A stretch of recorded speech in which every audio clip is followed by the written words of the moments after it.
Shtëpia ishte e qetë vetëm në dukje. Ishte ajo qetësia rreme që vjen para stuhis. Alba rrinte pranë pasqyrës në dhomën e gjumit, me krahët e kryqëzuar, fytyra e ngrirë. Limi sillej nervoz në përdhom, duke ecur sa majtas djathtas, duke mos e duruar më heshtjen. Pa pritur, ai u ndal. U kthye nga Alba dhe fjalët I shpërthyen pa filtër. Ti e ke dhënë 25 herë. Alba ngriti kokën ngadalë. Çfarë the? Limi ju afrua një hap më shumë, zëri I mbushur me inat dhe zhgënjim. Po, e dëgjove mirë. 25 herë. Gabim pas gabimit. Alba qeshi me ironi. Mos e tepro. Por Limi nuk u ndal. Jo, tani do më dëgjosh. Ti e dështake në mënyrën si sillesh me mua.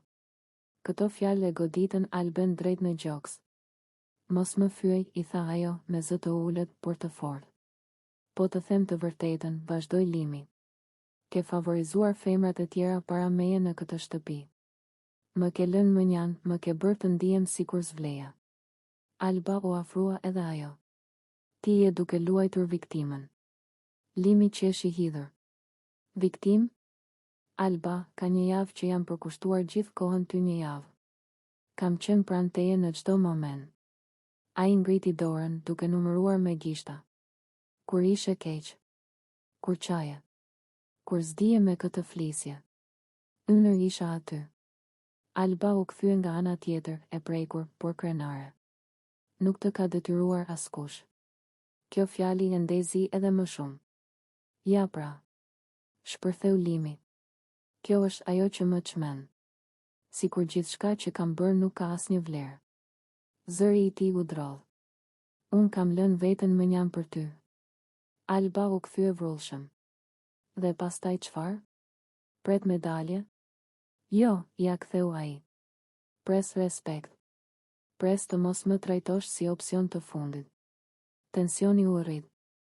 Banorët filluan të afrohen, por askush nuk guxonte të futej në mes. Alba, me sy që I shkëlqenin. Ti më hedh faj mua për zgjedhjet e tua. Limi ju afrua edhe më shumë, por pa e prekur. Jo. Po të kërkoj të pranosh që më ke shtyrë drejt kësaj gjendjeje. Heshtje për disa sekonda. Pastaj Alba shpërtheu. Ti nuk ke qenë I sinqert. Një ditë më mbron ditën. Tjetër më akuzon. Sepse jam lodhur. Bërtiti Limi. Jam lodhur duke të parë si u jep më shumë rëndësi të tjerave, duke më lënë mua në hije. Alba e shtyu me dorë lehtë në gjoks. Mjaft. Limi u tërhoq një hap mbrapa. Ja, kjo je ti kur s'të pëlqen e vërteta, e mbyll bisedën. Big Brother paralajmëroi nga altoparlanti. Banor, ruani qetësinë. Por ishte vonë. Alba, me zë të thyer. Ti nuk e di sa më ke lënduar me këto fjalë. Limi uli kokën për një çast, pastaj tha. Edhe ti më ke lënduar. Çdo ditë. Me indiferencë. Për minuta të tëra, debati vazhdoi. Akuza për mungesë mbështetjeje. Fjalë për xhelozi. Për kushtim I njëanshëm. Pritshmëri të pambajtura. Zëri I tyre herë ngrihej, herë binte në heshtje të rënë. Pas 30 minutash përplasje emocionale, Alba u ul në divan, e shtëruar. Limi u largua në obor, me sytë të skuqur. Asgjë nuk ishte zgjidhur. Por gjithçka ishte thënë. Dhe disa fjalë nuk harrohen kurrë. Një qetësi që fliste me zemër. Mbrëmja kishte rënë ngadalë dhe ajri ishte mbushur me një freski të lehtë që sillte qetësi. Dritat e buta përreth xhakuzit krijonin një atmosferë relaksuese, ndërsa uji I ngrohtë, I mbushur me shkum të bardhë, lëvizte lehtë duke reflektuar dritën si mira yje të vegjël. Ishte një moment larg zhurmës, larg mendimeve të përditshme, një moment vetëm për ta. Alba dhe Limi ndodheshin aty, të qetë, të çliruar nga gjithçka tjetër. Alba ishte e mbështetur më poshtë në xhakuzi, me shpinën e relaksuar dhe fytyrën që I rrezatonte qetësi. Limi ishte më sipër, pak I mbështetur, duke e parë her pas here me një buzëqeshje të lehtë, sikur donte të sigurohej që ajo po ndihej mirë. Shkuma rreth tyre krijonte një ndjesë mbrojtjeje, sikur bota e jashtme nuk ekzistonte më. Zhurma e lehtë e ujit ishte e vetmja që dëgjohej, bashkë me frymëmarrjet e qeta. Nuk kishte nevojë për shumë fjalë. Heshtja mes tyre nuk ishte bosh, por plot kuptim. Alba mbylli syt për një moment, duke shijuar ngrohtësinë e ujit dhe qetësinë që e rrethonte. Ajo ndjej e sigurt, e qetë dhe e lumtur. Limi e vuri re këtë dhe u afrua pak më shumë, jo për të thyer qetësinë, por për ta ndarë atë me të. Sa mirë ndihet kjo, tha ai me zë të ulët, sikur nuk donte ta prishte magjinë e momentit. Alba buzëqeshi lehtë. Po është një nga ato çaste që do doja të zgjasnin më shumë. Ata filluan të flisnin për gjëra të thjeshta, për ditën që kishte kaluar, për plane të vogla, për gjëra që i bënin të qeshnin. Biseda rrithë natyrshëm, pa ngut, pa presion. Çdo fjalë ishte e butë, çdo buzëqeshje e sinqertë. Limi e shikonte Albën me vëmendje. Ai e admironte qetësinë e saj, mënyrën si ajo e shijonte momentin, si dukej plotësisht e pranishme. Alba, nga ana tjetër, ndjente mbështetjen dhe ngrohtësinë që ai i jepte, edhe pa shumë gjeste. Shkuma lëvizte ngadalë rreth tyre, duke u ngjitur e duke u shpërndar, ndërsa uji vazhdonte të krijonte një ndjesë relaksi të thellë. Ishte një moment ku koha duk. Ai sikur kishte humbur kuptimin. Ata ndan disa të qeshura të vogla, disa kujtime dhe disa heshtje të bukura. Nuk kishte asgjë të tepruar, asgjë të sforcuar. Vetëm dy njerëz që ndanin një çast të qetë dhe të veçantë. Në atë xhakuzi të mbushur me shkum, Alba dhe Limi nuk po ndanin vetëm hapësirën, por edhe një ndjenjë afërsie që nuk ka nevojë për shpjegim. Ishte një kujtim që nuk do të mbahej mend për shurmën apo madhështinë, por për qetësinë dhe sinqeritetin e tij. Kur mbrëmja vazhdoi dhe dritat u bën edhe më të buta, ata e dinin se ky moment do të mbetej gjatë në mendjen e tyre. Një kujtim i thjeshtë, por i bukur, që tregonte se ndonjëherë lumturia gjendet pikërisht në këto çaste të qeta, të ndara me dikë që të bën të ndihesh mirë. Një natë që do të mbetet përgjithmonë në kujtesën e Elionës. Mbrëmja kishte rënë ngadalë dhe qielli ishte mbushur me ngjyra të buta nate. Dritat ishin ndezur njëra pas tjetrës, duke krijuar një atmosferë të ngrohtë dhe festive. Në mes të gjithë kësaj bukurie ishte Eliona, e cila atë mbrëmje dukej më e bukur se kurrë. Jo vetëm nga pamja e saj e jashtme, por nga shkëlqimi që i dilte nga brenda. Ishte dita e ditëlindjes së saj dhe ajo po mbushte 19 vjeç, një moshë plot ëndra, shpresa dhe emocione të reja. Eliona kishte veshur një fustan elegant që i rrinte për mrekulli. Flokët i kishte rregulluar me kujdes dhe buzëqeshja e saj ishte e qetë, por e mbushur me emocion. Çdo njeri që e shikonte, ndalej për një çast dhe mendonte sa shumë ishte rritur dhe sa bukur kishte ndryshuar. Ajo nuk ishte më thjesht vajza e vogël e dikurshme, por një vajzë e re, e sigurt dhe plot dritë. Banorët ishin mbledhur të gjithë bashkë. Disa qeshnin, disa bisedonin, disa të tjerë përgatisnin surprizat e fundit.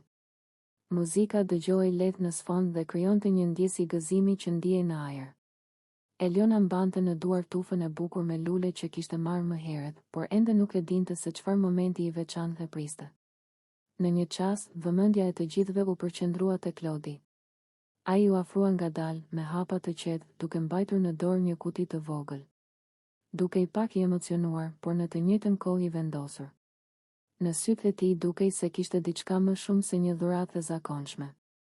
Ishte një moment i heshtur, por shumë i fortë. Klodi u ndal përballë Elionës dhe ia zgjati kutinë me një buzëqeshje të sinqertë. Eliona e mori dhe e hapi me kujdes. Kur pa brenda, sytë ju hapën nga surpriza dhe gëzimi. Ishte një varse floriri, e bukur, e ndritshme dhe shumë elegante. Drita e mbrëmjes reflektoi mbi të dhe dukej sikur shkëlqente edhe më shumë. Për një çast, Eliona mbeti pa fjalë. Pastaj buzëqeshi fort, me një lumturi të pastër që nuk fshihej dot. Ajo ishte shumë e lumtur. Ky nuk ishte thjesht një send i bukur, por një dhuratë që kishte kuptim, kujdes dhe ndjenjë brenda. Klodi ju afrua edhe më shumë dhe, me shumë kujdes, i avuri varsen me qafë. Ishte një moment i qetë, por shumë i bukur. Eliona ndjeu një emocion të veçantë në zemër, sikur ajo varse të ishte bërë pjesë e saj në atë çast. Ajo e preku lehtë, ende e habitur dhe e lumtur. Në të njëjtin moment, të gjithë banorët filluan të këndonin këngën e ditëlindjes. Zërat u bashkuan, duart trokisnin dhe atmosfera u mbush me gëzim. Kënga jehonte në dhomë dhe Eliona qëndronte në mes, me varsen e floririt në qafë, duke buzëqeshur me sytë që i shkëlqenin nga emocionet. Ajo ndjeu se ishte vërtet e dashur. Çdo fytyrë përreth saj ishte plot buzëqeshje, çdo zë ishte i ngrohtë. Ishte një ndjenjë që nuk harrohet lehtë, një ndjenjë që mbetet gjatë në zemër. Për Elionën, kjo ishte një nga netët më të bukura të jetës së saj. Kur kënga mbaroi, Eliona falenderoi të gjithë. Zëri i saj ishte i butë, pak i dridhur nga emocionet. Ajo e dinte se një urim që u kthye në bekim. Mbrëmja kishte hyrë në një qetësi të ëmbël. Pas gjithë emocioneve, muzikës, të qeshurave dhe surprizave, festa e ditëlindjes së Elionës kishte marrë një frymë më të thellë, më të ndjerë.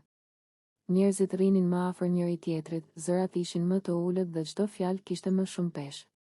Ishte ajo pjesë e natës ku nuk flitet më vetëm për gëzim, por për jetë. Eliona qëndronte në mes të dhomës, me një buzëqeshje të qetë në fytyrë. Ajo kishte kaluar një natë të bukur, por ndjente se diçka e veçantë po vinte ende. Dhe nuk gaboj. Limi dhe Alba i u afruan së bashku. Nuk kishin nevojë për shumë zhurmë, as për gjeste të mëdha. Vetë prania e tyre sillte qetësi. Alba e pa Elionën me dashuri, ndërsa Limi buzëqesh i lehtë, ashtu siç buzëqesh dikush që ka fjalë të sinqerta për të thënë. Limi foli i pari, me një zë të butë, por të sigurt. Eliona, tha ai, sot nuk po të themi vetëm gëzuar ditëlindjen. Sot po të themi një urim që vjen nga zemra. Alba i mori dorën e Elionës dhe e shtrëngoi lehtë. Në sytë e saj kishte dritë dhe mirësi.